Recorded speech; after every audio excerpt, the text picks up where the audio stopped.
Bonjour à vous et bienvenue pour ce nouveau podcast autour de l'inceste et de l'incestuel. Je suis Marc-André Coton, éditeur responsable du site Regard Conscient. Avec mon invité Katushka Van Ditsuizen, nous explorons le drame de l'inceste et de l'incestuel dans une série de conversations intimes. Une intimité réparatrice, puisqu'à l'inverse, l'expérience de l'inceste frappe au cœur de notre capacité à vivre cet intime. Et je me souviens que nous avions terminé le premier volet de cette série en nous prenant dans les bras. Signe, me semble-t-il, que l'intime était au rendez-vous. Alors très heureux de te retrouver, Katushka. Moi aussi, Marc, très heureuse de te retrouver. Et j'ai un très bon souvenir de ce moment où on avait presque des larmes dans nos yeux et où on s'est serré dans les bras à la fin de cette première conversation.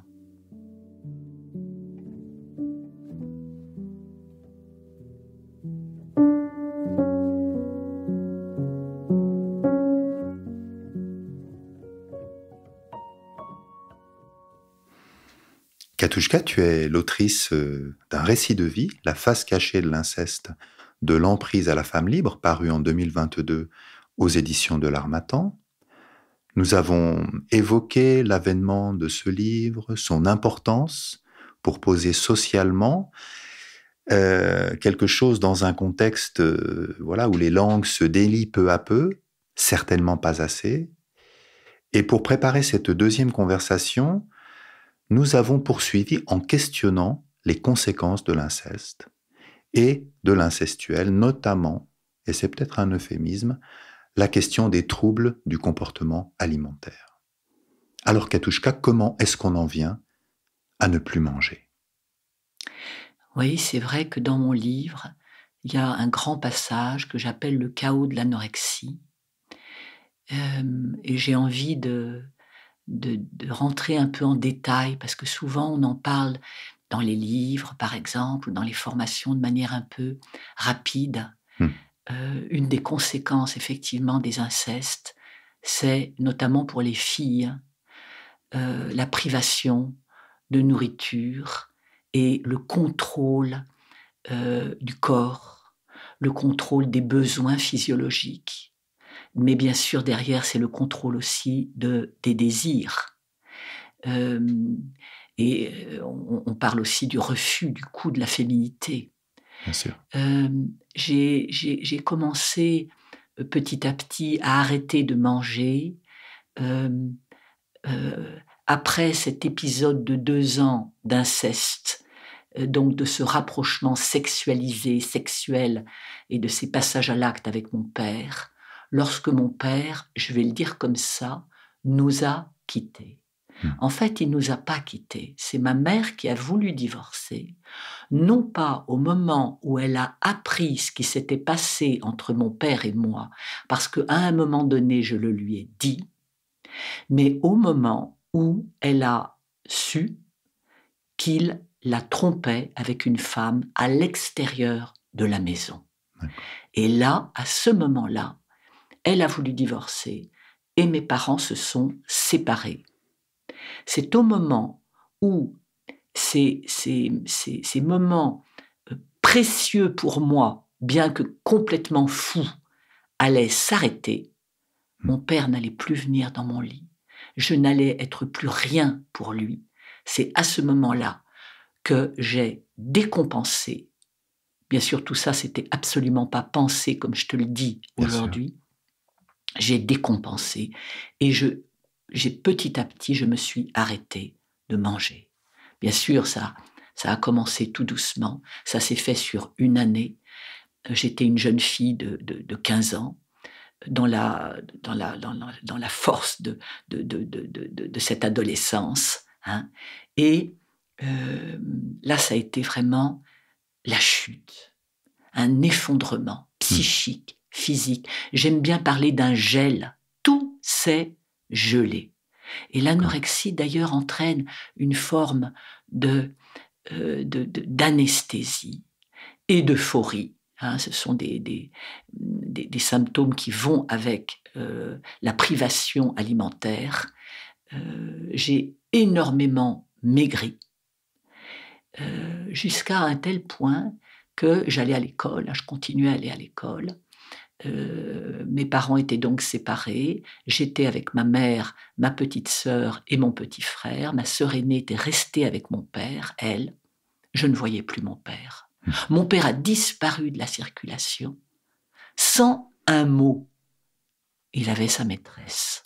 Et pour moi, ça, sans explication, ça a été, mais vraiment, l'horreur. J'essaye de me remettre dedans.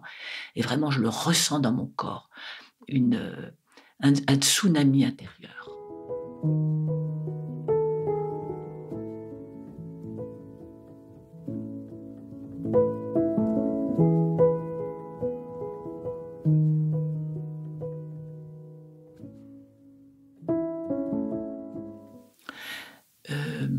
Je me souviens d'un de mes professeurs, un professeur d'économie, assez attentif à moi.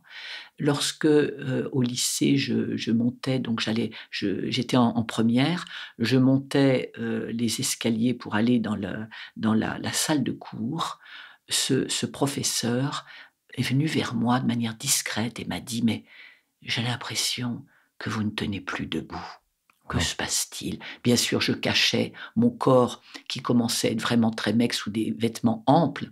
Je cachais tout ça. Je sautais les repas de midi. Je ne mangeais plus avec ma mère le soir. Et là, j'ai commencé à sentir qu'il y avait vraiment un grand problème. Et j'ai dit à ma mère: j'ai besoin d'être aidée. Et ma mère m'a guidée, sur les conseils d'une psychologue, vers un psychiatre. J'ai démarré à ce moment-là une psychothérapie de manière intensive, 3 fois par semaine.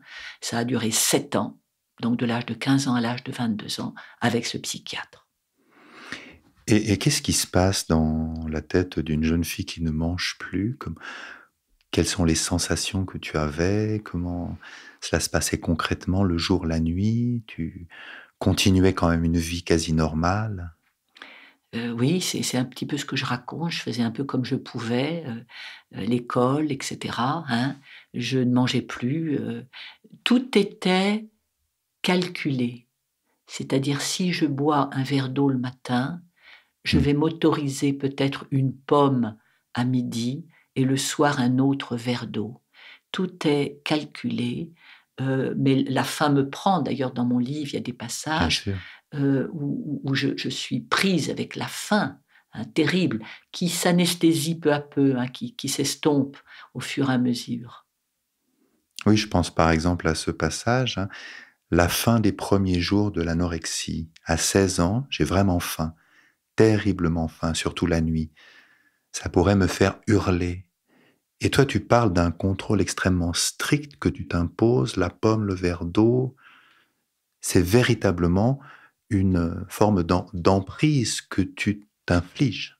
Oui, on peut dire les choses comme ça, tout à fait.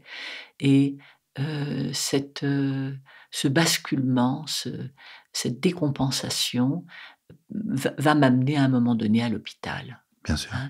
Il y aura pas de retour possible. C'est-à-dire que ce psychiatre, très, très, très bien intentionné, qui avait compris aussi, probablement lui avant moi, puisque moi je ne lui parle pas d'inceste, je ne connais pas ce mot à 15 ans. Évidemment. C'est lui qui va me dire ce mot. Mais je lui dis: mon père est allé avec moi. D'ailleurs, il rencontre mes parents et il n'y a aucun signalement qui est fait. Comme aujourd'hui, on pourrait imaginer qu'il y ait un signalement qui soit fait. On est à une époque où l'inceste, les violences incestueuses sont tabous. Mais par contre, il va faire un excellent travail avec moi. Il va me guider à l'acceptation d'une hospitalisation, parce qu'à un moment donné, je lui dis: je n'y arrive pas, je n'arrive pas à remanger. J'ai besoin d'aide. J'ai besoin d'aide. Et il me dit, je m'en souviens très bien, il me dit: nous allons vous aider. Il me dit nous, ce qui est très important pour moi à l'époque, parce que ça veut dire c'est pas une relation d'emprise avec un seul personnage, lui. Il va y avoir d'autres personnes. Il va y avoir un médecin qui va s'occuper de moi sur le plan physique, lui, il s'occupe de moi sur le plan psychique, et il va y avoir des infirmières. et je vais être hospitalisée, Marc, de septembre 1975 à décembre 1975. Je crois que c'est 76, en fait, puisque j'ai 16 ans. Donc, septembre 76 à décembre 76. Voilà. Et toute cette période est extrêmement particulière.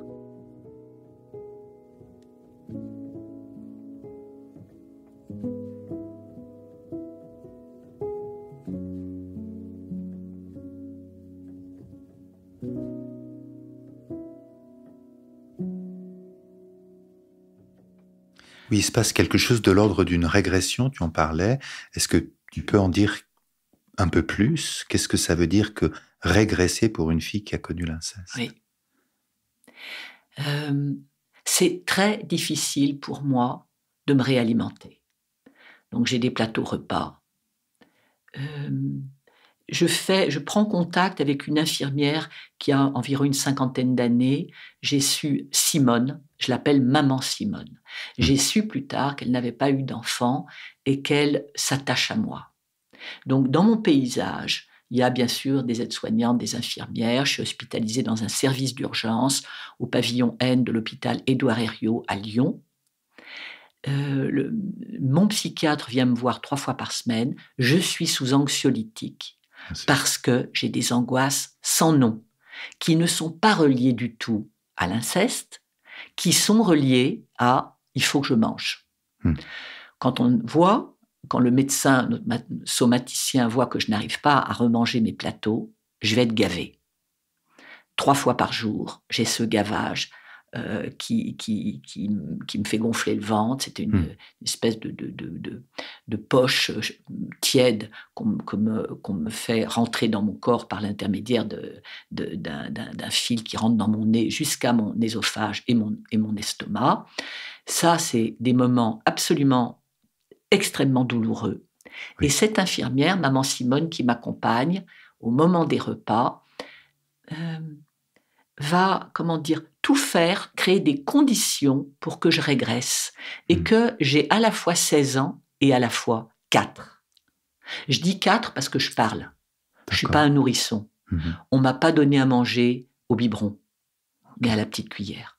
Chaque infirmière, en même temps que j'ai le gavage ou après, vient me nourrir à la petite cuillère.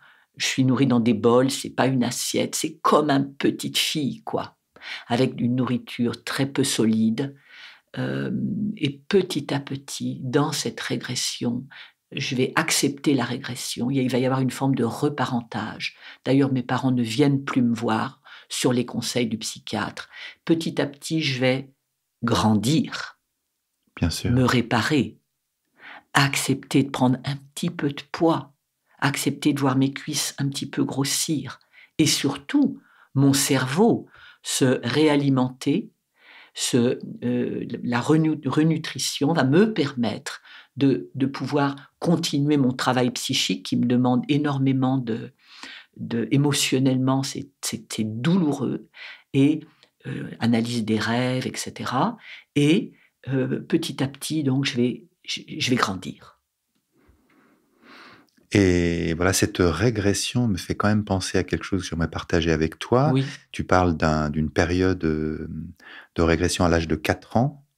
Et donc, cela me fait supposer que dans cette période de ta vie, avec ta maman, avec les personnes proches, il y a eu des choses énormes qui n'ont pas été vécues, qui ne t'ont pas rempli à l'époque. Et là, du coup, le travail de régression en hôpital pour te nourrir et te faire revivre, eh bien, te ramène peut-être à toucher ces moments très intimes, très douloureux, qui sont les moments de la prime enfance, on va dire.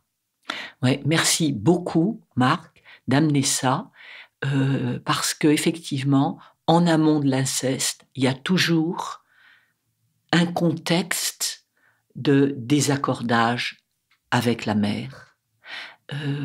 J'ai pas eu d'intimité, je pense, émotionnelle avec ma mère, qui n'a pas pu m'en donner pour des raisons propres à elle. Et oui, effectivement, cette régression, elle me permet de nourrir les endroits qui n'ont pas été nourris. Voilà. Avec maman Simone et papa, le docteur B. Et ça, c'est à la fois très douloureux parce que j'ai 16 ans et il faut que j'en ai aussi 4 pour revivre tout ça. Enfin, il y a une espèce de contradiction terrible, mais je me mets dedans parce que j'ai besoin de ce temps qui me fait revivre des moments archaïques, très anciens, qui n'ont pas été probablement satisfaisants, nourrissants pour moi.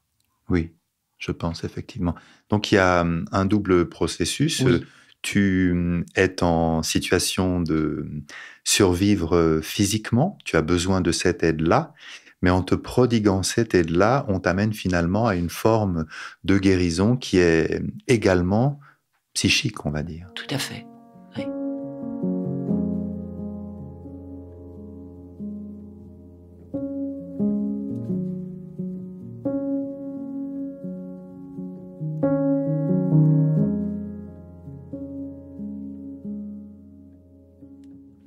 Et puis à un moment donné, tu sors de l'hôpital et il y a un autre phénomène de décompensation qui se passe à la suite de l'anorexie. Est-ce que tu peux nous en dire quelques mots? Oui, je sors en décembre, c'est Noël. Je crois que c'est ma première permission. Et cette première permission, je le sais maintenant que je suis psy et que j'ai accompagné beaucoup de personnes, n'est pas suffisamment préparée. Je sors. En plus, je vais chez mon père qui est avec sa maîtresse, dans notre maison d'avant, c'est-à-dire la maison où vraiment j'ai vécu avec maman, mes sœurs, etc. Et il y a énormément de nourriture. Il y a beaucoup d'amis, il y a beaucoup de personnes. J'ai aucun contact personnel avec mon père. Aucun. Là, je suis presque réactive en disant ça, tu le sens. Je trouve que c'est tellement désastreux de sa part. Lâche. Il n'y a aucun mot. Il y a un phénomène qui se passe. Cette anorexie, j'ai quand même pris conscience avec le travail psychique et la régression, etc., qu'il faut que je me réalimente. Hein. Donc j'ai repris un peu de poids. Bien sûr. Ça se renverse en boulimie. Il y a une espèce de basculement. Finalement, c'est les deux faces d'une même pathologie, hein, l'anorexie et la boulimie. D'autant que, très rapidement, c'est pas que la boulimie qui va se mettre en place, mais tellement c'est insupportable de me gaver comme je me gave en cachette. Hein. Je me souviens, je vais dans le corridor, il y a plein de gâteaux, etc. Et je me gave, je prends des choses. J'ai un ventre énorme, j'en peux plus, et je découvre une possibilité de sortir toute cette nourriture en me faisant vomir. Voilà. Donc je découvre la boulimie et le vomissement. Le vomissement qui va rétablir le jeûne de l'anorexie. Donc on est vraiment dans quelque part le même symptôme, mais ça s'est renversé. Une sorte de cercle vicieux. Une sorte de cercle vicieux, qui va être d'ailleurs très long à enrayer. Très long, plusieurs années. Très long, c'est pas un mois, c'est plusieurs années. Hein.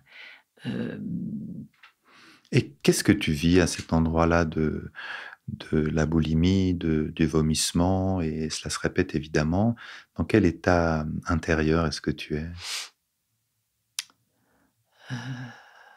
Je suis dans mon monde. Tu sais, je me souviens dans ce corridor, ma première boulimie, les autres autour n'existent pas, n'existent plus. Moi-même, d'ailleurs, je peux dire, c'est le phénomène de dissociation dont parle Salmona, je suis dissocié, je n'existe plus et l'autre n'existe pas. Il n'y a pas d'altérité. Il n'y a pas d'altérité, c'est pas possible. Je suis dans mon monde à moi qui est fait de cette obsession de la nourriture. Et ensuite l'obsession de rejeter cette nourriture. Donc là, c'est évident que cela me ramène aussi à des choses que j'ai pu vivre, mais oui. En tant que témoin, oui. Puisque ma sœur a aussi été anorexique et boulimique, s'est fait vomir. Oui. Et elle s'est infligée également pendant longtemps des régimes qui l'ont fait maigrir. Elle refusait certainement sa féminité. Mais moi, j'étais là, je la voyais et je ne comprenais pas. Je n'avais pas de clé pour comprendre. Je savais déjà intuitivement que dans cette famille, je devais avoir 13, 14, 15 ans, que dans cette famille, quelque chose n'allait pas, les émotions étaient réprimées, il aurait fallu peut-être dire certaines choses, être ému, s'autoriser à pleurer, écouter les souffrances des unes, des uns et des autres, et ça ne se faisait pas. Et moi, j'étais là, et je me rappelle par exemple être autour de la table du petit déjeuner avec ma sœur, et puis on mangeait, je me gavais quelque part avec elle, sans toutefois me faire vomir. Je n'étais pas également au même endroit qu'elle, mais je me souviens l'accompagner. Et lorsque tu me dis qu'en fait elle était dans son monde comme toi tu étais dans son monde, je pense Probablement. qu'en moi, en tant que témoin, il y a une sorte de détresse qui s'est installée. Je tends ma main, mais cette main m'est refusée. Je suis impuissant à l'aider. Je la vois dans un processus qui va, voilà, la conduire quand même à un cheminement, mais qui ne sera pas un cheminement thérapeutique, je pense. Et je développe certainement une envie, quelque part, de la sauver, envie que j'ai, voilà, intériorisée, et qu'aujourd'hui, peut-être, je rejoue ici et là avec ce désir d'une relation à l'autre, mais qui ne se fait pas du fait de la fermeture dont tu parles. L'autre est dans son monde. Mm. J'aime bien que tu parles de cette position de témoin. Ça me fait penser probablement à ma petite sœur qui a été le témoin aussi de mon anorexie. Mon petit frère, 6 ans de moins que moi, qui a rien dû comprendre non plus. Hein. Et effectivement, je crois que tu cherchais du contact, tu cherchais de la relation. Oui.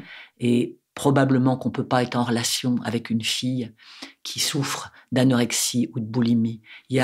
On est dans une espèce de forteresse et on a très peur de... Je dis on parce que je généralise un peu, mais probablement que moi j'avais très peur de me confier aux autres. Hein. Peut-être à part mon psychiatre, avec qui j'avais vraiment noué une relation, et puis maman Simone, une relation de confiance.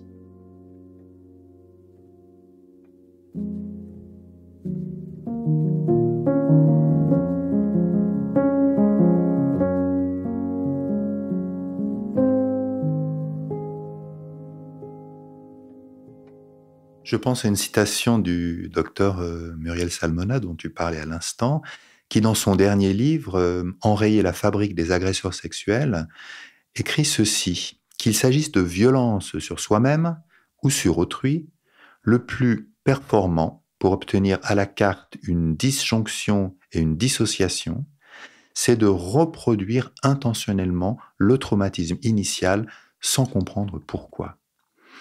Et mon impression, c'est qu'avec les troubles du comportement alimentaire que tu as décrits, anorexie, boulimie, on est vraiment en présence d'une conduite dissociante, une manière de maintenir le traumatisme sous contrôle. Est-ce que tu serais d'accord d'en dire plus? Déjà, tu introduis cette notion de dissociation. Effectivement, l'anorexie, comme la boulimie, étant donné qu'on est coupé des autres, on se dissocie de la souffrance, d'angoisse, d'angoisse sans nom. Probablement pour moi, l'angoisse d'avoir été abandonné par ce père qui, quelque part, enfin en tout cas c'était mon ressenti de gamine, me donnait de l'amour, bien évidemment enchevêtré à une forme de perversion puisqu'il m'a utilisée sexuellement. Mais je pense que pour moi à l'époque, ce qui est le plus important, c'est ce regard qu'il avait pour moi. Bien sûr. Voilà. Donc oui, je pense que ce sont des comportements qui permettent la dissociation et qui, du coup, font rejouer de manière récurrente notre traumatisme avec une forme d'incompréhension. C'est pour ça que ce qui me sauve, moi, c'est la thérapie, avec les rêves, etc., qui vont être analysés, qui vont me permettre petit à petit d'y voir un peu plus clair dans ce magma complètement indifférencié, quoi.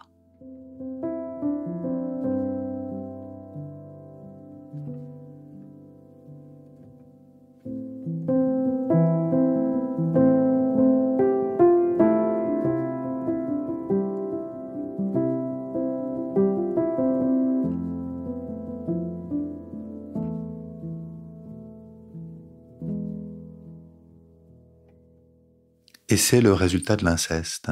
Oui. Et si je lis Racamier, voici ce que je découvre.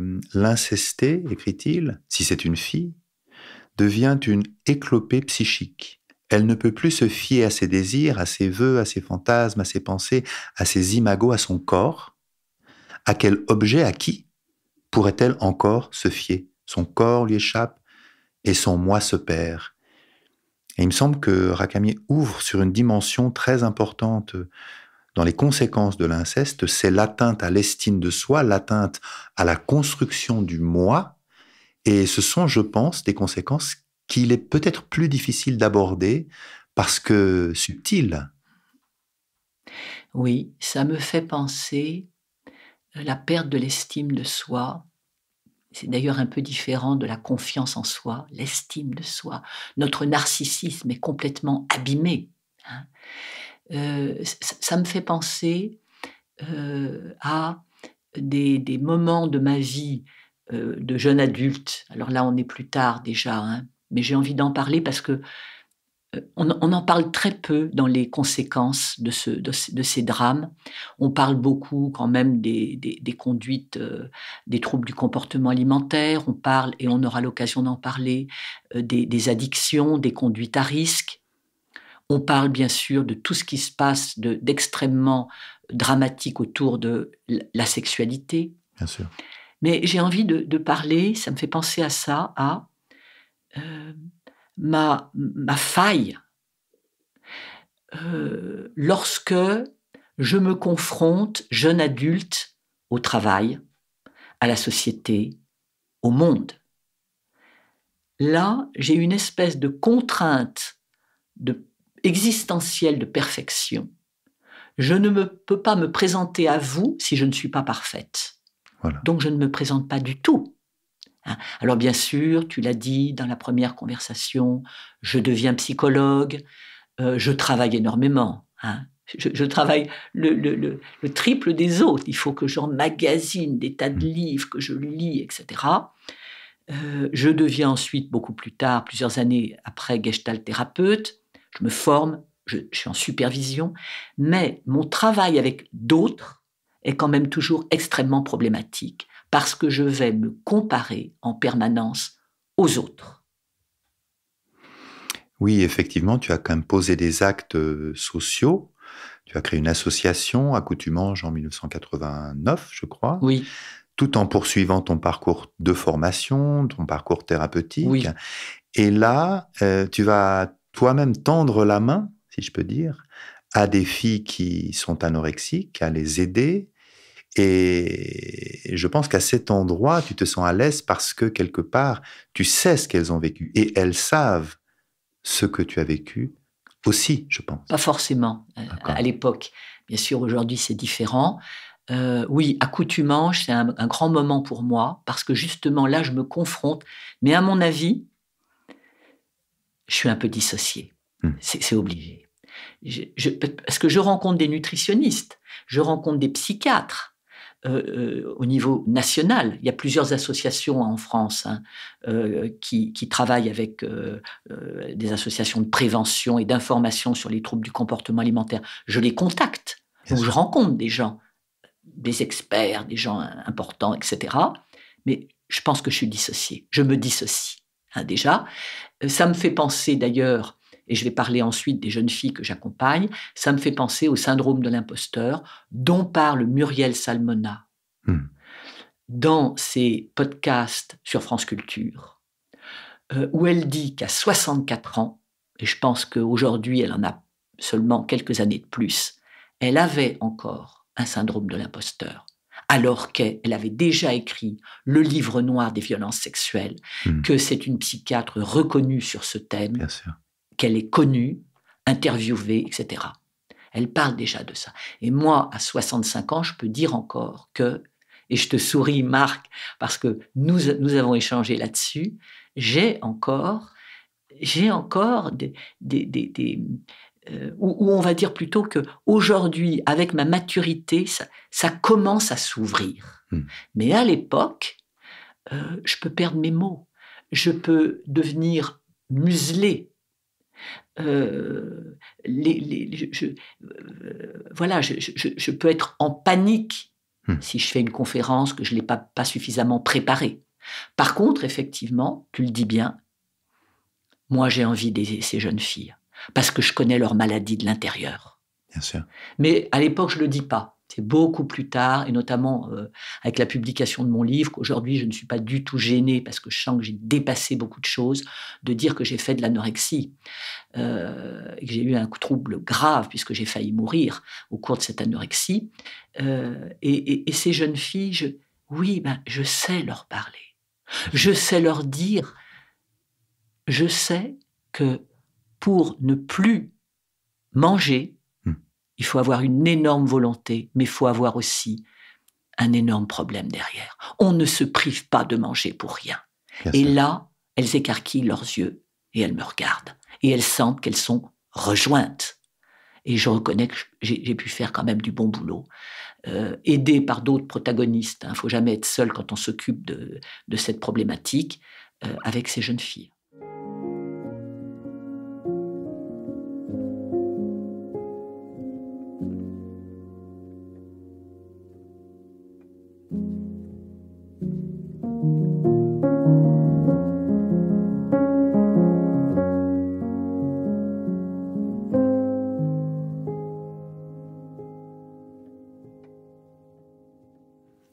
Nous parlions d'estime de soi, la peur d'être soi qui se traduit par exemple par la difficulté de dire avec ses propres mots, de parler comme on essaie de le faire de l'intérieur. Et c'est vrai que je relie ça à ce qu'on appelle parfois des exigences éducatives. Lorsqu'un parent regarde son enfant en le trouvant imparfait, mauvais, méchant ou que sais-je, et que le parent s'acharne pour qu'il corresponde à une image, qu'il soit gentil, qu'il soit éduqué, et ça ce sont des choses que j'ai vraiment connues. Moi, je mets ça dans le cadre aujourd'hui d'une forme d'emprise incestuelle pernicieuse, parce qu'en fait, tout cela est valorisé. Ce qui, par contre, échappe à notre conscience, je pense, ce sont les conséquences en termes d'estime de soi, de confiance et de possibilité finalement d'être spontané dans la relation à l'autre, dans la relation au monde, etc. Et j'ai effectivement, moi-même, un niveau d'exigence, d'auto-exigence assez important sur lequel je travaille encore. Parce que ça me prive de la joie, de la spontanéité, de la joie d'être ensemble, d'être tout simplement qui je suis, n'est-ce pas? Et en t'écoutant, je pensais à une scène banale finalement, mais qui à mon avis est assez emblématique. Je dois avoir 12 ans, 12-13 ans, je vais partir pour une colonie de vacances. Mon papa vient de m'acheter un sac de montagne, un millet très, très, très, très chouette, j'en suis très content. Et il faut que je marque mon nom sur ce sac. Ton nom. Mon nom, qu'il ne me soit pas volé, qu'on sache à qui il appartient. Et je suis là avec ce stylo, je n'y arrive pas, ça va pas être assez bien, ça va pas être assez parfait, et je m'effondre en pleurs. Je suis littéralement, rendu incapable. Et alors là, mon père, avec sa belle écriture d'ingénieur, qui fait des plans, etc., il va inscrire mon nom en lettres capitales, et fin de l'histoire. Qu'est-ce qui s'est passé là? Pourquoi est-ce que je ne suis pas capable d'inscrire mon propre nom sur un cadeau important? Ton identité aussi. Mon identité, quelque part. Et donc, je pense que ce niveau d'exigence, et je suis sûr que de nombreuses personnes qui nous écoutent connaissent cette exigence auto-infligée, qui est une forme d'incorporation du parent en nous, n'est-ce pas? Eh bien, ça fait mal, ça bousille la vie, ça nous fait passer à côté de choses très importantes. Et je mettrais ça en relation justement avec ce contexte d'exigence, d'emprise incestuelle, dans la mesure où il y a vraiment un désir inconscient certainement du parent de prendre possession littéralement de l'enfant, de ne pas lui laisser l'espace dont il a besoin. Ça, ce sont aussi, me semble-t-il, des conséquences d'un climat familial incestuel, voire incestueux. Oui, et je pense que c'est pour ça qu'on a voulu d'ailleurs, on y a beaucoup réfléchi, on a beaucoup senti les choses ensemble, tous les deux. C'est pour ça qu'on a voulu créer des conversations. Parce que je crois qu'on avait le désir d'être le plus possible dans cette parole qui est libérée pour les auditeurs et les auditrices, libre, spontanée, et de parler aussi de nous, et pas que à travers Bien ce sûr. que l'on sait, ce que l'on a appris. Mmh. Et ça, pour moi, c'est très important, et ça a été, et c'est encore tout notre travail à tous les deux, Marc.